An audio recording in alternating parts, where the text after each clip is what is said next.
NFL free agency has effectively come to an end, which means it's time for another mock draft. Today, we'll be doing the entirety of the first round. I'll be handling the odd picks. My co-host Tristan here will be handling the evens. A lot of things are going to change from the last draft, particularly since I've got the first overall pick, which I will be using on Cam Ward. That's one of the things which is not going to change. Ward is still QB1. Tennessee, for all intents and purposes, is still looking for a quarterback.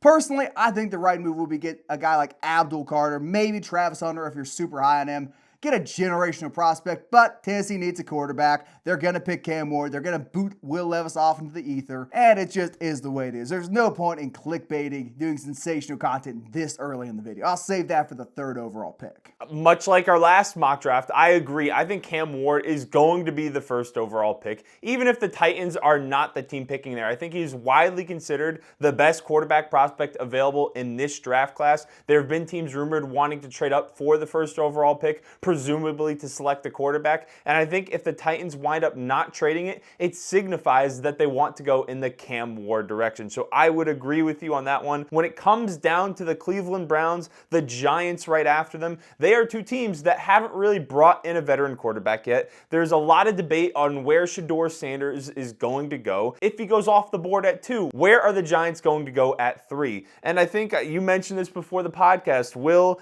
Deion Sanders throw his weight around? If the Browns are seriously considering picking Shedeur, that is certainly something to take into account. Look, I'm not in love with Coach Prime, but it is objectively the correct fatherly move for him to step up and say, no, neither my son or my figurative adoptive son is going to this poverty organization to be part of the meat grinder that is the Sorry Browns organization. That is the one interjection I'd be happy to make. You 31 other teams, stay out of it, Deion. Keeping your kids off the Browns, good dad. I think with the whole Myles Garrett massive contract that was signed, maybe part of that was we're going to bring in Abdul Carter, an elite pass rusher that's going to be able to play opposite you, take some attention off of you while improving our defense overall. So the talent that Abdul Carter is, the possible Deion Sanders not wanting Shedeur to get drafted by the Browns, Shedeur not wanting to go play for Cleveland with the mess that is that organization, I think they're going to go with the safest and potentially most talented prospect available in Abdul Carter. Kenny Pickett, get your undersized gloves on and get ready to start taking QB1 reps in camp. It appears he is going to be the Browns starting quarterback. That's probably the move they're going to make. Conceivably, they could reach for someone they're in love with. Carter could have some injury concerns which knock him down the board. But at third overall, you've got the New York Giants. And as much as I want to troll my co-host here and go Jackson Dart third overall, the Giants are not that incompetently run of an organization. They're not quite that bad. And they do desperately need a quarterback. I do not see Aaron Rodgers signing with this team. I think he'd retire before he goes to New York, and more likely than not is going to be a Steeler. I don't know why he's dragging his feet in the whole process, but hey.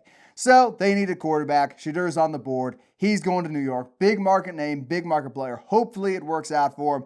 But in that New York system, I am skeptical. When it comes down to what I think will happen, it does feel like the Giants will go quarterback here in the top 5 picks because they were pursuing a lot of veteran quarterbacks this offseason. Were not successful in those pursuits so far as we're recording this. Maybe as we're recording this, Aaron Rodgers or Russell Wilson signs with them or they trade for someone else. But if they're unable to add one of those guys, it feels inevitable that they go quarterback with the 3rd overall pick unless Shedeur and Cam Ward go 1-2 and then they'd have to pick from, do we take a shot at Jackson Dart? That would be the worst case scenario probably for the Giants. I really hoped you had gone Shedeur Sanders too, so I could have gotten Dart at 3. That would make me happy. But in my perfect world, Travis Hunter is just such a good fit, I think, on the Giants with what he offers in the secondary for them and at wide receiver. So that's who I'd want them to go with. But I do think at this moment, with the way things are looking, they'd probably go with Shedeur there. At number 4, we have the Patriots, who have been adding a lot of talent on the defensive side of the ball with Mike Vrabel coming in as the head coach. They need to add some talent on the offensive side of the ball. The only receiver they've added is Matt Collins. They need to get Drake May somebody. And since in this scenario, Travis Hunter is on the board, he's one of the best prospects in the draft. He's going to improve their defense, something that Mike Vrabel is going to want to do. And he adds a threat on the offensive side of the ball.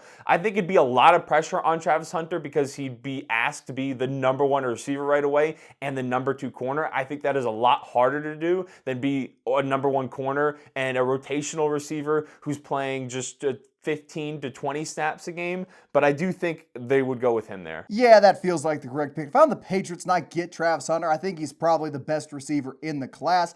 I would have him be a full-time wide receiver and then start him off at least as a part-time defensive back. Maybe only get him on the field in dime personnel. You've got a bunch of other cornerbacks out there. DB is easier in some ways mentally than wide receiver is to play. You got to have synergy with your quarterback. You got to have the connection. Defensive back is a lot more reactionary, and the schemes are not that complex compared to what you're doing on offense. So he definitely needs less time with the defense to be able to play at an NFL level over there. The Jaguars, Trevor Lawrence needs help. He needs help on the offensive line, or he needs help in the receiving room. They cut Christian Kirk. They cut Evan Ingram. They're going with a wide receiver. They're going with a pass catcher. They're going with Teddy McMillan, the big-bodied man out of Arizona. Presumably he's going to be able to get up there, jump over most NFL cornerbacks, win the contested catch, and then really make some noise with his legs on the ground. It's a good pick. Probably a little bit of a reach given how good Ted is compared to some of these other elite prospects still on the board, but it's what the Jaguars desperately need. I kind of disagree with it being Tet as the pass catcher that they go with at 5 because they just let Evan Ingram walk and they have a head coach who is an offensive coordinator. They just drafted Brian Thomas Jr.,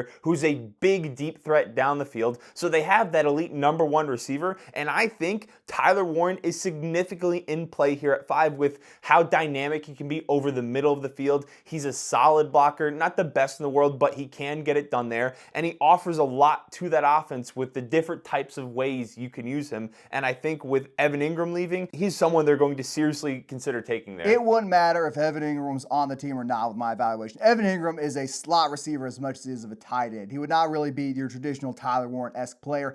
I think they value what's on the outside a little bit more, whether that be due to who they've got, who the coach is, or the positional value stuff around tight ends. I think they go wide receiver. It's not going to be Warren. He's going to slip a little bit further. At number 6, we have the Raiders, who they brought in Pete Carroll. They now have Geno Smith as their quarterback. They are going to be better than they were last year. And the most popular mock to the Raiders at 6 is Ashton Jeanty, and I'm not going to change it up. Their backfield is not that great. They did add, I believe, Raheem Mostert in free agency, but he's 32 years old. He's not someone that is a long-term plan. And you add Ashton Jeanty to that, have Raheem Mostert to play off of them. That is an extremely solid backfield. And then you still have Brock Bowers to get the ball to, Jacoby Myers, who's a solid wide receiver. Hopefully down the board in the 2nd or 3rd round, they can add another receiving threat to that team. But I think Ashton Jeanty is the easy pick for them there. Yeah, I mean, maybe if Ted was still on the board, they consider taking him over Jeanty. But having a running back, having someone to pair with Geno is what this Raiders offense needs. You don't want a 34-year-old quarterback slinging the ball around without some sort of support. Now we've got the Jets. You think maybe they give Justin Fields some protection. They get Will Campbell. I don't see that. Aaron Glenn's a defensive-minded head coach. He's going a defensive player.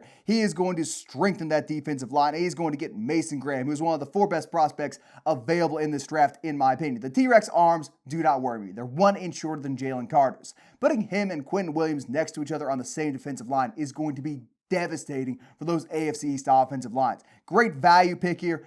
Helps out the front 7, makes everybody on that defense's job easier. And assuming they don't trade Sauce Gardner, New York will once again have one of the 5 or 6 best defenses in the league. I agree with that pick there. It's an extremely popular pick amongst a lot of mock drafts, pairing him and Quentin Williams together. That would be an interior defensive line that is close to impossible to run the football on. If they decide to go on the offensive side of the ball, I think it would be looking to get Justin Fields another weapon, but Aaron Glenn is a defensive head coach. I think they're looking to build their offensive line or defensive line, and with the prospect that Mason Graham is still on the board, I would agree with that decision. At number 8, I think this is where it probably gets a little bit more contentious, or where there's more debate about where the draft is going to head. And I am actually going to go with James Pierce Jr. here. I think the pass rush upside that he offers, I know he has some questions that have been reported about his character, but he's an extremely athletic pass rusher. The Panthers had one of the worst pass rushes in the NFL last season, and I think he's going to infuse some life into that defense. I think the Panthers in the perfect world would prefer Mason Graham fall to their lap here. I don't think it's going to be Pierce. I think the character concerns are enough to get Carolina to turn their nose up at him. In terms of athletic profile, I don't think he's the most athletic guy in the draft. I don't think he was that productive his final year in college. Apparently kind of zoned out, didn't really do anything with his coaches. It's a Panthers move. It's the incorrect pick, so hey, maybe they do make it. Now the New Orleans Saints. one of the worst free agencies of any team, still have a ton of holes all over the roster. I think this is where Tyler Warren goes off the board. He fills in a need at the pass catcher role, someone to pair with Chris Olave, minimize his workload, someone to get Derek Carr more targets. Really a good cornerstone piece, the best tight end they've had since Jimmy Graham in that building, someone to build around long term.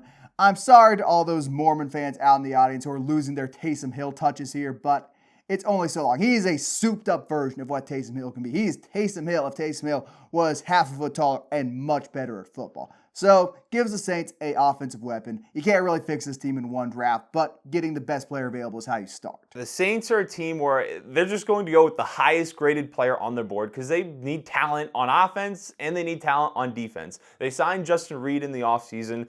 You'd think maybe they'd go in a little bit in the direction trying to not hand out these expensive contracts because of kind of how hampered they've been by their salary cap decisions in years past with pushing money back every single season. It constantly seems like they're moving money around in order to pay the bill later. So I agree with that pick. I think there's a lot of directions they can go in. With the Bears at number 10, Ben Johnson, he has been building that interior Bears offensive line. He got Joe Thuney, he added a center, and Caleb Williams is going to have a lot more protection than he did last season at both wide receiver positions. They have DJ Moore, they have Rome Odunze, two quality receiving threats. Cole Kmet is a quality tight end. They've added some pieces on the defensive side of the ball in free agency. And this is where I think all signs are pointing to Ben Johnson's time with the Detroit Lions when they drafted a running back around the same time, and I'm going to go with Amarion Hampton, 10th overall to the Chicago Bears. I think they're going to look to support Caleb Williams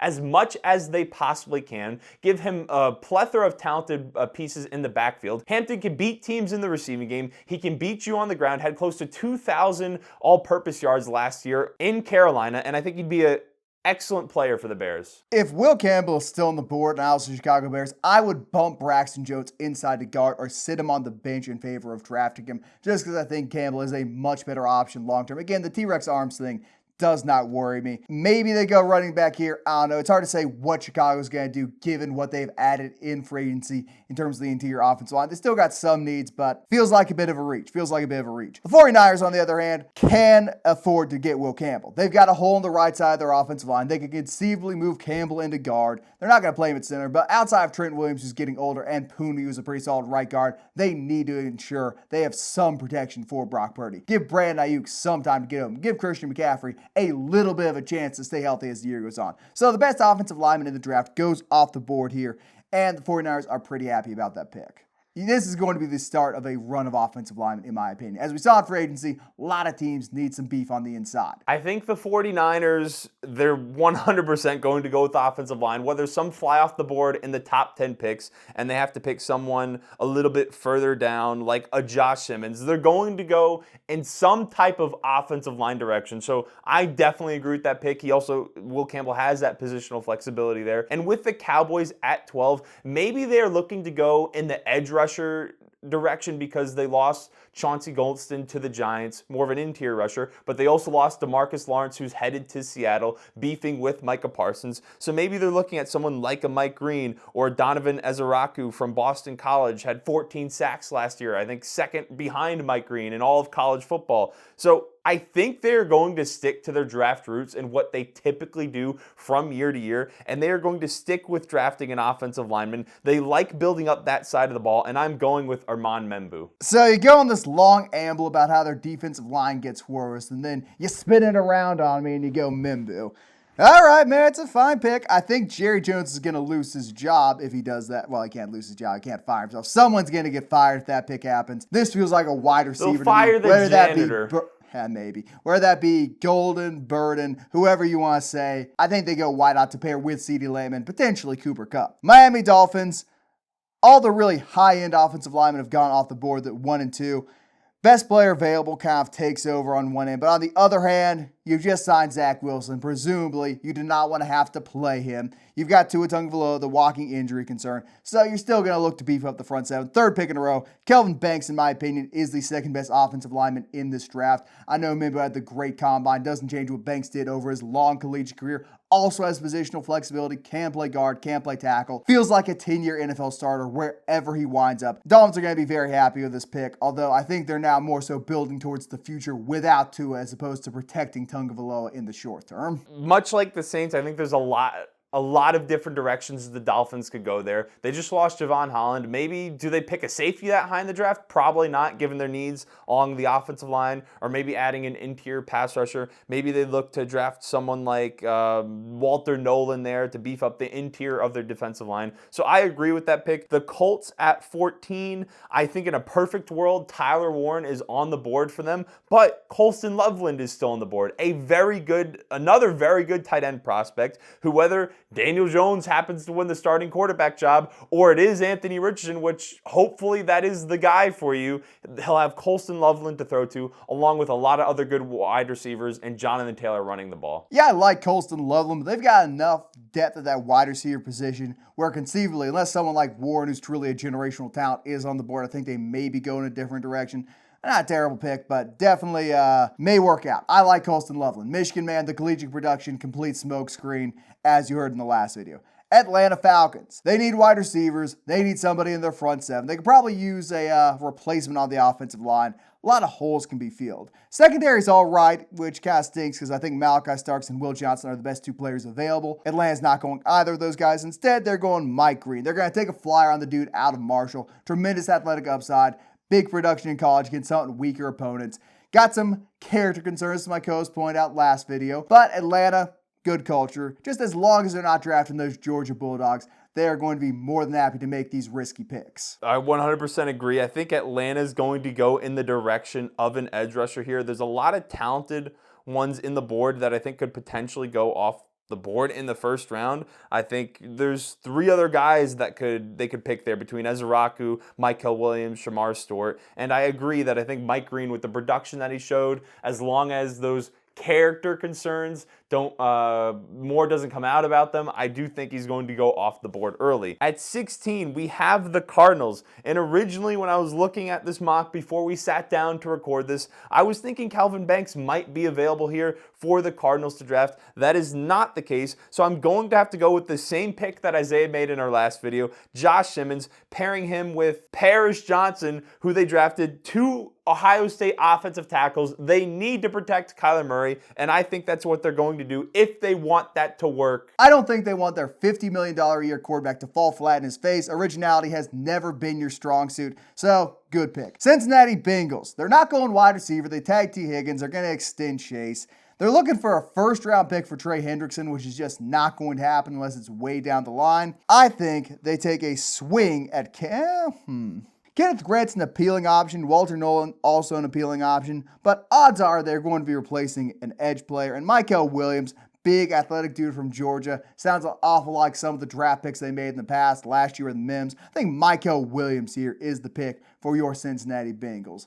If they use another pick on like an offensive skill position, they pick a running back here. If they get like a guard, they're just going to have the 32nd ranked defense in the league, win 8 games and miss the playoffs again. They got to go defense. In that scenario, I would be more partial to them drafting Kenneth Grant or them drafting Walter Nolan. I think they're going to look to continue to beef up the interior of that defensive line to allow them to hopefully stop the run better in 2025. But I do think they need to go on they need to draft someone on the defensive side of the ball, since they've let so many of those players walk over the previous 2 off seasons, and they've just lost talent there. Moving on to the Seahawks. They just signed Sam Darnold. They traded away DK Metcalf. Geno Smith no longer in the building. They're kind of going through a mini reboot with the changing around of talent they have on their roster. They can beef up the interior of their offensive line here. I think a move along those lines would be someone like Gray Zabel, who can play inside. You have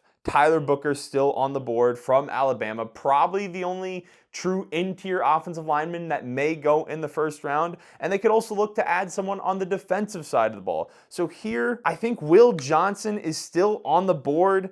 They're going to look to add someone to that secondary to improve their defense. They've done what I think are a few questionable moves this offseason, but I'm going with him here. Oh, so you just don't like Sam Darnold. All right. Will Johnson. You go on this long preamble, like, yeah, the right pick's probably an offensive lineman. So the Seahawks are going cornerback. And Will Johnson's the best player available. If not for the injury concerns, he'd go in the top 10. He's a better guy in coverage than Travis Hunter is, as much as some people are going to struggle to admit that. But missing the back half of 2024 and not being able to participate in the combine, show off that blazing speed, is definitely going to hurt his draft stock. If he's on the field for the Seahawks, tremendous pick. Just to clarify, I say all that, but the reason I think they're going with Will Johnson is because he has the potential to be one of the best corners in the NFL and can be considered the best player left on the board here. There's also some Baltimore-Michigan connection there with the Seahawks head coach, so maybe you want to pull on those strings a little bit. Tampa Bay Buccaneers, I think the best players available right now are either in the secondary or on the defensive line. Clearly, the defensive line, particularly the interior, is one of Tampa Bay's strong suits. They're probably not going to look to draft a Walter Nolan or a Kenneth Grant, so they get their pick of defensive backs. Jahdae Barron, very intriguing. Malachi Starks, very intriguing. Probably going to come down to those two. I don't see them going wide receiver. Chris Godwin being hurt obviously isn't great, but they got Mike Evans. They're going to just keep kind of cruising with what they have. I'll say Jahdae Barron because he's just hanging out here at the top of my board. I'm tired of seeing him. They could also go someone like Jahad Campbell to have a interior linebacker of the future to pair next to Levante David. I don't know. I just think they ride it out with Levante David. Maybe that's the right pick in some people's minds. I still don't see it. The Broncos, though, there are a few right picks here. 20th overall. I'm not going to spend really any time on it. I think they're going Luther Burden. They just added Evan Ingram, giving Bo Nick some help, and they're going to look to give him more help in the first round. I think widely considered the second best wide receiver on the board this season, and I think that's who the Broncos are going to go with in this situation. Yeah, I don't hate the pick. I think they desperately need a running back more than they need a wide receiver. Was it Terrell McLaughlin's currently their starter after they lost Javonte Williams, who had 400 yards last year and 100 and some change carries. If Amari Hampton was still on the board and someone didn't massively overdraft him at 10, I'd say, yeah, that's where Hampton goes off. But hey, Pittsburgh Steelers, this is where I assume Aaron Rodgers is going to sign. And if they've got Metcalf and Pickens and Freiermuth, I don't think they need another receiving threat. The offensive line could stand to improve. I don't think that's the direction they're going to go in. This is where I think Jahad Campbell goes off the board. Mike Tomlin loves his linebackers, big athletic specimen from the SEC. Put him next to Patrick Weed, let him get coached up a little bit. Get the best player on your board available. Maybe Malachi Starks is also an option, but I don't really say that. It's going to be another defensive player. The great O-lineman, if Banks or Simmons was still on the board, maybe they'd go that, but they're gone. So defense, strength, best player, athletic, yada, yada, yada. Mike Tomlin enjoys the sunglasses. I don't have much to argue with on that pick there. I think there's a few directions the Steelers could go with. Quarterback's probably not in play, even if they don't get Aaron Rodgers, just because of the quarterbacks that are going to be available at this point in the draft, given how we've mocked so far. So I can see that happening. 22, the Chargers. I think this is where they maybe look at interior defensive line, maybe someone like Kenneth Grant. Maybe they look to go in the direction of a Walter Nolan. But they did lose Joey Bosa, who they decided to cut, but they kind of need to replace that production. And I think they're going to go with Donovan Ezeraku out of Boston College, had 14 sacks last year, was one of the best pass rushers in college football, and they're going to look to continue to improve their defense, improve that pass rush, and replace what is a hole that Joey Bosa left in the roster. If Kenneth Grant's still on the board, they're picking Kenneth Grant. I understand you don't want to ape all of my picks, but that's going to happen if he is still there. Anyway, Green Bay Packers, do they take another bite at the wide receiver one apple? I don't think so. At this point in the draft, there's no one who can really step up and be the guy in Green Bay, and they've got enough other pieces. They don't need another gadget player. So they're looking to fill in their secondary. Malachi Starks plays safety, probably knocks him down a few pegs. That is the only position there they really are filled. Still need a nickel cornerback, still need someone who can line up outside. So I think they take a little bit of a reach. I don't think Green Bay cares all that much about athleticism. I think they like tape and potential, which is not necessarily dictated by a stopwatch. Siobhan Revel was projected to be a first-round pick, many people's number 2 or number 3 cornerback on the board prior to getting hurt this season. I think the Packers going up and take him here. Is it a little bit of a reach? Yes, but he's got some incredible tape, can really jump off the screen when watching him, and if not for the injury, he would have gone a lot sooner in this draft. I think they would bet on someone like Malachi Starks or a high-ranked safety prospect before they're going to I don't, reach and that I'm far. making the pick. So Man, you're just really looking to piss off Packers fans. I don't really care about what Packers fans think. They don't understand how to properly run an organization. I don't care that you own the team. You guys are idiots. Well, not like they're making any money off of it. The stocks do not Hey, pay. it's about the pride, man. It's not about the money. At 24th overall, I understand that the Vikings have made moves to improve their interior defensive line this offseason. They've improved their interior offensive line. I think they're going to look to make one of these groups even stronger through the draft, and with their first round pick, I think they're going to draft Kenneth Grant. If Walter Nolan is on the board, or only one of those guys is on the board, that is who they're going to look to target. Javon Hargrave, due to his age, is not a long-term answer. Did not really play last season. Health was a concern, so I do think they're going to look to continue to improve their defensive line in the first round. I mean, maybe you want to keep getting younger. Hargrave and Allen are both old. They still have a hole at left guard. They'll replace the center right and right guard in free agency, so probably want to go in that direction. But the Houston Texans are not upset they did, because that means the best interior offensive lineman in the draft, Tyler Booker, falls right to them. And I know they went out and traded a 6th-round pick for Ed Ingram. If Ed Ingram starts for your team for any reason other than the rest of your O-line was in a jet skiing accident, things are going very wrong for you. The Texans are taking Tyler Booker. They're very thankfully fell that far due to his poor combine, and they're going to try and do something to help CJ Stroud out. I saw a stat tweeted out that Kenyon Green was the 3rd worst in one-on-one pass rush situations last year, who they traded away, and both the interior offensive linemen who they traded for were 1 and 2 worst. So They've got a pattern. They like a certain type of play. They like guards that are not good at pass blocking. So what does that say about Tyler Booker here?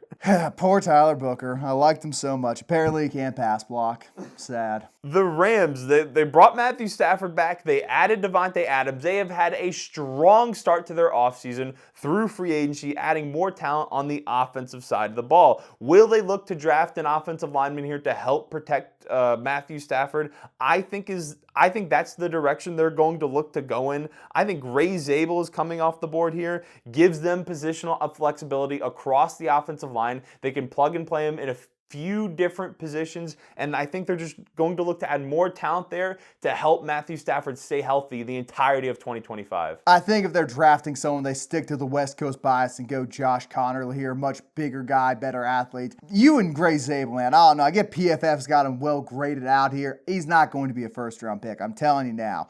He is not going to be a first-round pick unless he runs a 4.7 40 at his pro day. Anyway, Baltimore Ravens, they addressed the wide receiver issues a little bit by getting D-Hop in the offseason. Still got Zay Flowers, Bateman, Andrews likely. They're probably not going pass catcher. Re-signed Stanley. I think they're all right on the offensive line. This is one of those moves which is so Baltimore to me. In fact, they've made it before. Malachi Starks is sitting here on the board.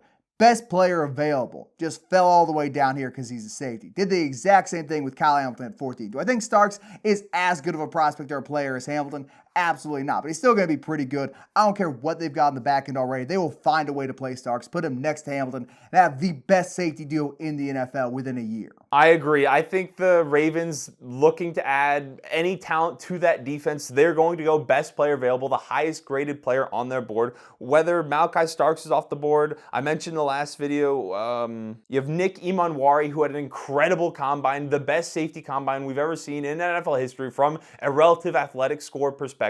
I agree with that pick. I think they'd probably go Malachi Starks in this scenario. At 28, we have the Lions. I think they're probably going to look to add talent to their defense to continue to improve on that side of the ball. Aiden Hutchinson did get injured last year. I think they're going to look to make their pass rush even better in 2025, and I think they're going to take a little bit of a risk here with Shamar Stewart. I know he didn't have a lot of pass rush production in college, but he is extremely athletic, and if that coaching staff is able to mold him, there is a lot of potential for him to be a high-end player in the NFL. I mean, I don't love that pick just because it's a new coaching staff. We don't know how good these guys are at developing pieces. If it was still Aaron Glenn, I'd say, yeah, they go ahead and take the risk. I think they built up their offensive line a little bit more. They lost some pieces due to age, free agency, whatever. I don't see them going prospect, project defenseman when they're in a win-now window. Washington Commanders got Laramie Tunsil. That kind of minimizes their need to go out and sign or trade for or draft an offensive lineman Right now, they're looking for their number 2 option, a guy who can operate in all aspects of the field, pair alongside Terry McLaurin nicely. And you know what Terry McLaurin and this guy have in common? They both went to Ohio State. Emeka Egbuka still on the board. He's going off here. Slot versatility, can line up as the X at times. Ohio State's all-time leading receiver will pair very well with Jaden Daniels. There could be some other prospects. You might like Golden.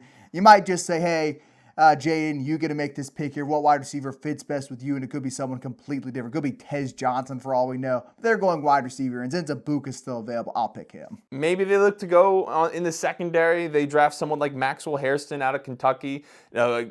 Add a corner to the secondary. Maybe they look to draft Nick Emanwari to bolster some athleticism on the defensive side of the ball. Dan Quinn brought that defense to a new level in 2024. I think that is going to continue in 2025. And with these teams that already have quality rosters down the board, it probably is going to come down to who do they think is the best player available. And with the Bills at 30, I think there's 3 players on the board for him here. I think Derek Harmon out of Oregon, Walter Nolan from Ole Miss, and Matthew Golden if they want to go with the receiver to give Josh Allen some more help, add some speed to that wide receiver room. I think that is definitely a possibility. Ultimately, I do think they're going to go with Walter Nolan. He fell down the board here. He has a lot of pass rush potential from the interior of that Bills defensive line. He's going to help them improve stopping the run, and I think that is what they decide to do. If he's still there, which I kind of don't think he will be, just kind of wound up with this draft, that's probably the pick. They need a pass rusher, but you're probably not getting a high-level guy on the outside this late in the draft. You're not going to find a T.J. Watt lying around here, per se. Josh Connerly of the Chiefs just makes too much sense. Best offensive lineman still available. Obviously, they signed Trent Williams back up in for agency, gave him 2 years, $30 million, I believe. Maybe that works out, but you've still got a massive old left guard left by Joe Thuney. You still might need to slide him in at either tackle, depending on how Jawan Taylor and his penalties are.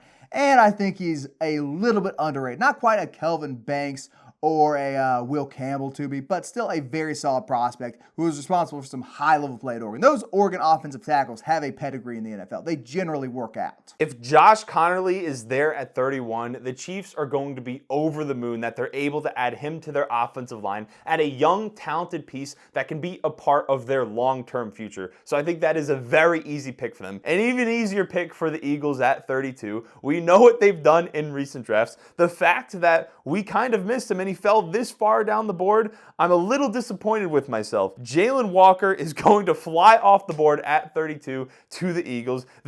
Probably the easiest pick I made the entire draft. We know Howie Roseman loves Georgia players, and if he's still there, he's going to pick him. Yeah, I mean, we play into stereotypes here to a certain extent. There are probably better players available, players to help them win now. The upside of Walker, though, is immense, and it's Howie, man. It's what he's going to do. You can see the final mock draft up on the screen right now. Let us know what your mock draft is looking like at this point. Who do you want your favorite team to draft? Who do you think your favorite team will draft? Like the video, subscribe to the channel, leave a comment down below, and we'll see you in the next one.